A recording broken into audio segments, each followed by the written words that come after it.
Rasulullah sudah menganggap kita sebagai saudaranya. Kalau lah basobo awak jo orang tu mungkin lah biasa. Kau nak pernah awak basobo do, nak pernah maliek do, tapi awak rindu ini kecintaan yang luar biasa sekali kepada seseorang. Tidak ada yang mengalahkan kecintaan selain seperti itu. Makanya kata Rasulullah, bagi siapa yang sering berselawat kepadaku, yang sering mengingatku, maka akan aku ingat juga dia. Jangankan kita sebagai makhluk biasa, seluruh alam semesta ini berselawat kepada Nabi kita. Jangankan alam semesta, malaikat pun, Allah pun berselawat kepada Nabi besar kita. Saking cintanya, saking mulianya Rasulullah sallallahu alaihi wasallam. Sabbih isma rabbikal a'la alladhi khalaqa fasawwa. Alhamdulillahilladzi ahyana ba'dama amatana wa ilaihin nusur. Asyhadu an la ilaha illallah wahdahu la syarika lah wa asyhadu anna Muhammadan 'abduhu wa rasuluh la nabiyya ba'da amma ba'du. Asyhadu an la ilaha illallah wahdahu la syarika lah wa asyhadu anna Muhammadan 'abduhu wa rasuluh. Allahumma fasalli wa sallim wa barik ala sayyidina wa nabiyyina wa habibina ya Muhammad sallallahu alaihi wasallam. Bapak-bapak, ibu-ibu, kaum muslimin, kaum muslimat yang dirahmati oleh Allah. Pada kajian subuh kita pada pagi hari ini, kita tidak pernah bosan-bosannya selalu mengucapkan kata syukur kita kepada Allah Subhanahu wa taala. Allah sampai hari ini masih mengizinkan kita menghirup udara segar, masih mengizinkan kita pada hari ini untuk hidup di atas dunia ini, agar kita selalu tidak lupa atas dosa-dosa yang telah kita kerjakan. Allah mengizinkan kita hidup di atas dunia ini agar kita bisa dapat bertaubat kepada Allah. Untuk itu, mulailah pagi subuh ini kita mengingat dosa-dosa kita dan minta ampun kepada Allah. Mudah-mudahan hidup yang Allah berikan kita pada hari ini insya Allah diridhai oleh Allah dan menjadi amal ibadah untuk kita. Amin, amin ya rabbal alamin. Bapak dan ibu kaum muslimin, kaum muslimat yang dirahmati oleh Allah,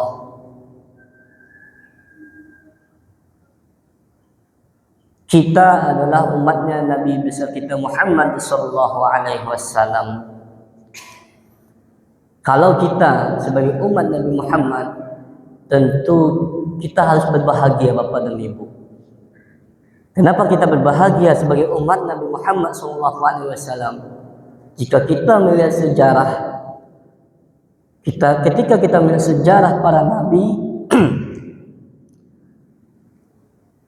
nabi-nabi sebelum Nabi Muhammad juga memiliki namanya umat-umatnya. Umat Nabi Musa, umat Nabi Ibrahim, umat Nabi Isa. Ketika umatnya Nabi sebelum Nabi Muhammad ini selalu membuat ingkar, apa yang dilakukan oleh para nabi sebelumnya? Dia berdoa kepada Allah akan mengazab umat-umat yang tidak patuh dan tidak taat, yang tidak mengikuti ajaran yang dibawa oleh nabinya tersebut. Nabi Nuh,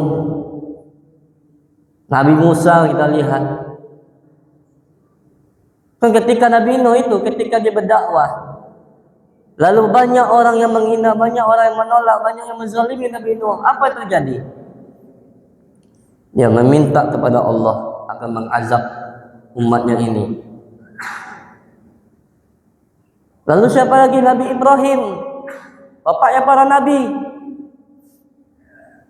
Ketika sudah banyak keingkaran, kemungkaran di atas muka bumi ini, apa yang terjadi? Berdoalah Nabi Ibrahim alaihissalam ini untuk apa? Untuk mengazab umat yang tidak patuh kepadanya. Lain cerita dengan umat Nabi Muhammad, dengan Nabi besok kita.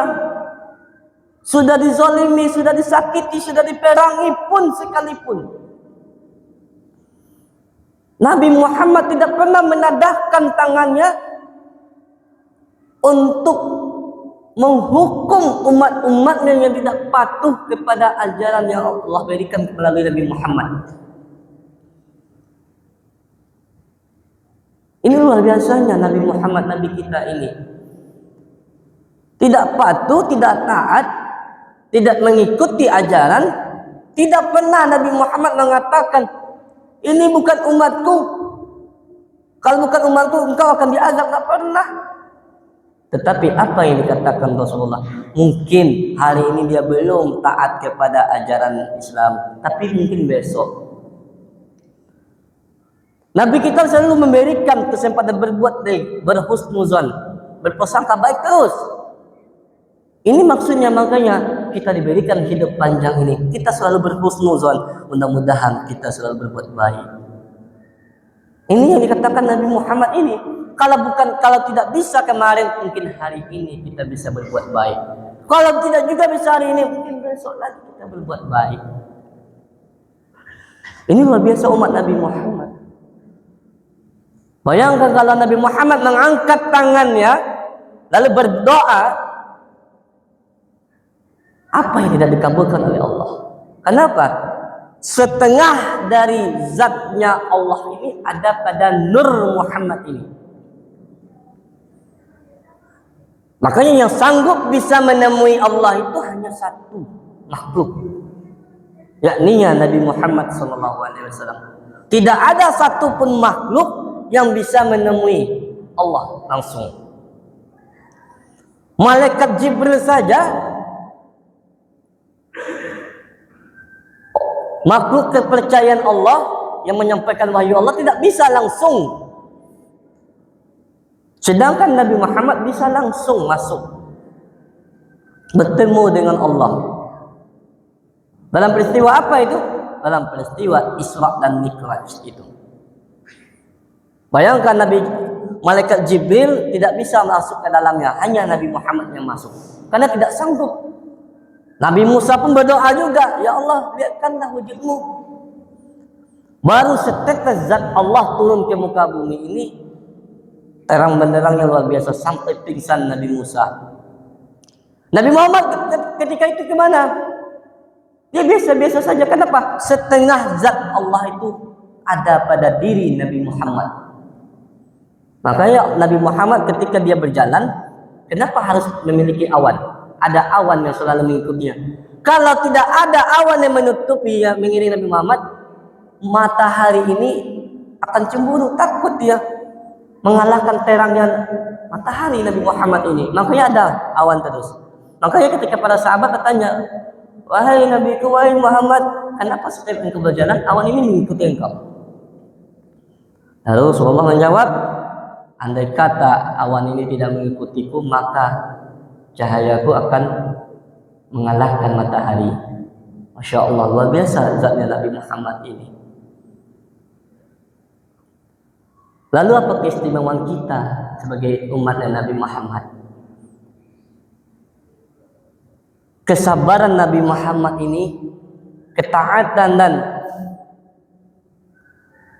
kemuliaan hati Nabi Muhammad inilah dia simpan doa mustajabnya. Apa doa mustajabnya? Yaitu memberikan syafaat kepada umatnya. Kapan diberikannya? Ketika di hari kiamat kelak. Barulah Nabi Muhammad mengangkat tangannya ini untuk memberikan syafaat kepada umat-umatnya yang selalu bersolawat kepada Nabi Muhammad Sallallahu Alaihi Wasallam. Ini dia yang ditahan-tahan oleh Nabi kita. Bayangkan ada seorang makhluk yang tidak lahir sekarang ini, sudah meninggal, tapi dia mengingat umatnya ini. yang saat itu belum lahir. Makanya dalam satu hadis riwayat mengatakan dalam satu majelis Rasulullah murung. Lalu sahabat bertanya, "Wahai Rasulullah, kenapa engkau murung? Kenapa engkau?" Lalu Rasulullah menjawab, "Aku gelisah. Aku rindu."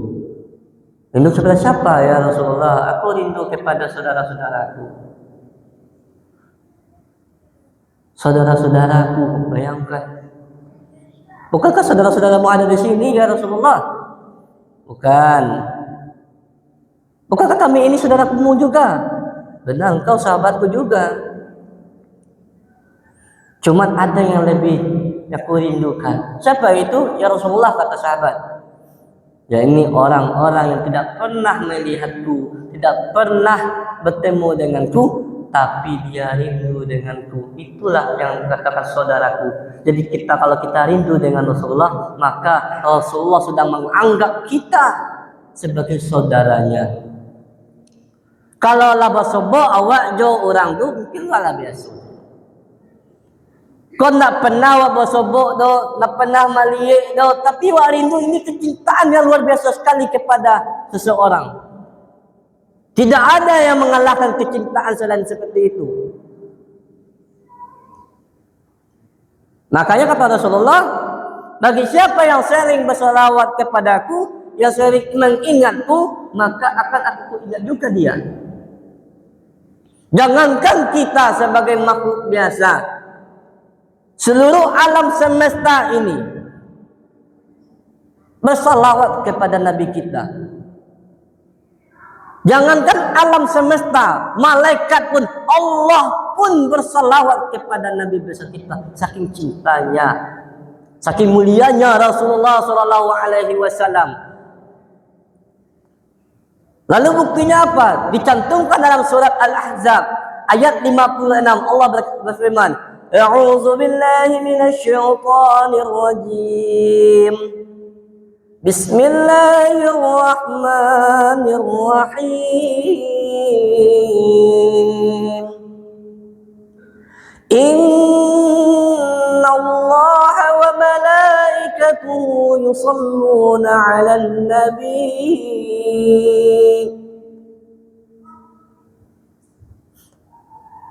Innallaha wa malaikatahu yusalluna 'alan nabi.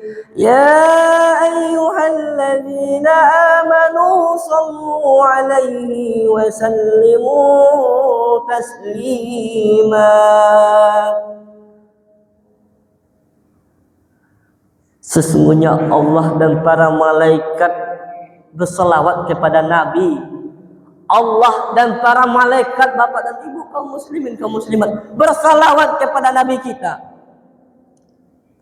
Makanya Allah memanggil kita, "Wahai orang-orang yang beriman, bersalawatlah kamu untuk Nabi dan ucapkanlah salam yang penuh penghormatan kepadanya."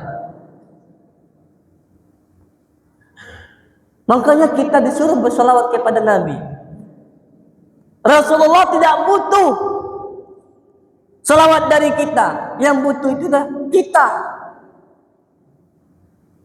Jika ingin selamat, bersalawat kepada Nabi. Jika ingin mendapatkan syafaat, bersalawat kepada Nabi. Jangan kita bangga, kita mengatakan kita ini umat Nabi Muhammad, tetapi tidak pernah bersalawat. Jangan harap kita akan diakui oleh umat Nabi Muhammad. Yang diakui oleh Nabi Muhammad itu adalah umatnya, itu adalah orang yang bersalawat.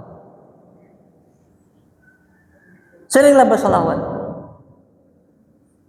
Apalagi sekarang banyak ulama-ulama kita sudah mengajarkan berbagai macam salawat.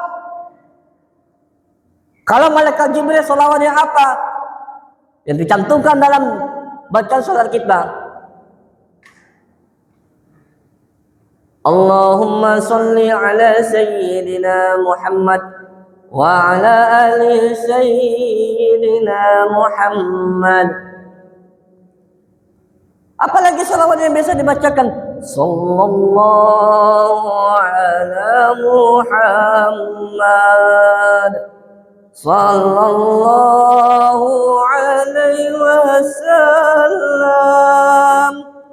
sallallahu ala Muhammad,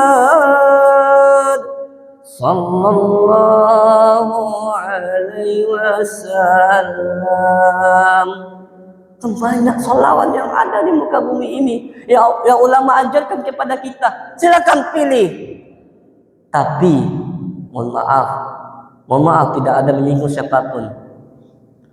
Terkala walaupun zaman semakin maju, janganlah kita merusak salawat kita. Mohon maaf, sekarang kita lihat di internet ada namanya DJ salawat. Ini kan tidak bagus. Memang ada musik itu, saya tidak mengatakan musik itu haram. Kenapa? Ketika Nabi Muhammad hijrah ke kaum Ansor, lalu disambutlah oleh kaum Ansor itu dengan tabuh salawat, dengan memakai rebana. Tala'al badru alaina min thaniyatil wada. Itu ditabuh pakai rebana. Berarti tandanya tidak ada sebenarnya larang. Tapi kalau terlalu dominan musiknya ketimbang salat, ini yang salah. Sehingga bikinlah terjadinya suatu maksiat, terjadinya gerakan atau goyangan yang berlebihan. Ini yang salah. Lagu-lagu salawat tapi goyangnya berlebihan ketimbang salawatnya. Ini yang salah sebenarnya.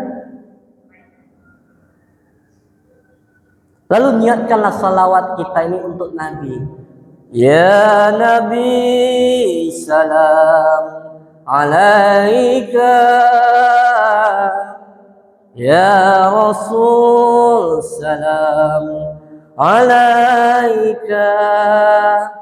Ya Nabi, salam alaika. Salawatullah alaika. Ya Nabi, salam untukmu. Ya Rasul, salam untukmu. Itu artinya salawatullah alaika. Salawat inilah untukmu juga. Ingatkan, jika kita ingin salawat, jika ingin mendapatkan syafaat, jika kita ingin diakui sebagai umat Nabi Muhammad, sering-seringlah bersalawat. Salawat tidak ada yang haram. Yang haram itu apa? Jika kita melakukan salawat dengan menyalahi, mendominankan kemaksiatan terhadap salawat. Kan banyak kita melihat majelis-majelis ilmu terkadang memiliki pakai salawat diiringi musik, boleh. Tetapi kalau banyak musiknya, keras musiknya ketimbang salawat, ini tidak boleh. Kan sudah di zaman Rasulullah pun ketika kaum Ansor ditabuh rebana menyambut. Kenapa? Kecintaan, menunjukkan kecintaan kepada Nabi besar kita. Tetapi zaman sekarang ini kita lihat keras musiknya, banyak musiknya ketimbang salawatnya. Ini tidak boleh. Sehingga apa? Orang menikmati musiknya ketimbang salawatnya. Sering-sering kita bersalawat kepada Nabi Muhammad. Mudah-mudahan nanti di hari kiamat kelak kita diakui oleh Rasulullah SAW, mendapatkan syafaatnya, dan kita dipertemukan oleh Rasulullah SAW di surganya Allah. Amin, amin ya rabbal alamin. Hanya itu dapat aku sampaikan kepada kajian kita pada hari ini. Ku ada salah, ku ada mu talantuan dikata Allah. Mohon maaf. Akhiri kata, Assalamualaikum warahmatullahi wabarakatuh.